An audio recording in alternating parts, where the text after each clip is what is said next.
Hello, it's Dr. Goldner here from Goodbye Lupus, and I just wanted to explore more about adding what you're missing. So some of you might be struggling with the idea of changing your entire diet, your entire lifestyle to try to reverse your disease or get the health you want, even though you know you need to do it. It's like, I don't want to give this up. What about sugar? What about Christmas cookies? What about Thanksgiving? So sometimes people feel so overwhelmed either by where to start or how to start or getting it all right, or just dealing with your addictions and your cravings. So what I usually do when I finish my appointments with people one-on-one, I always give them options on where to start, because not everybody's ready to do rapid recovery, like in my rapid recovery group or one-on-one. They're not all ready. So I always give them an option to, why don't you start, if you're really struggling or scared, start with adding what you're missing. Because if you add what you're missing, which is hyper-nourishment, right?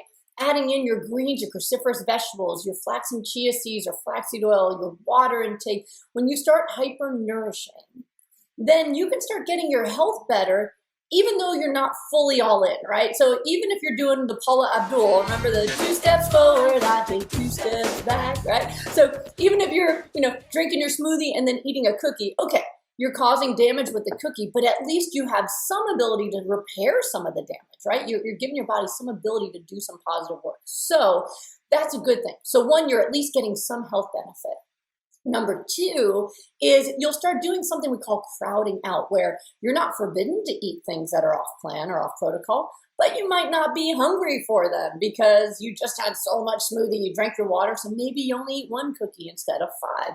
So crowding out naturally allows you to start improving your diet without being told you have restriction. Because sometimes when you say you can't eat it, you want it more, you obsess about it. But if you just don't feel like having it because you're full, well, then that's okay, right? So crowding out is a great technique for helping people with food addiction. And then, the other part of it is, as you start feeling better, you actually crave those foods less. So let's say you have a big smoothie and you're energized and you feel great. You're at like Dr. G energy level. And then you have cookies or some turkey at Thanksgiving and you feel like, well, maybe you're going to crave a salad to fix that. Maybe you're going to start to realize in your mind that when I drink my smoothie and eat healthy foods, I feel really good. And when I eat the other crap, well, I feel good while I'm eating it. And then there's this price to pay. Then you might naturally start making better choices. So in all areas, no matter where you are in your readiness to fully commit, starting by adding what you're missing will give you benefits. So even if you're going to go into the realm of really toxic eating over the holidays, at least start your day with your smoothie, add the salad to your dinner, do things to add what you're missing so that you can help your body start to heal, start to get healthier, and get your mind set around what you need to do, even if you're not able to or ready to be all in yet.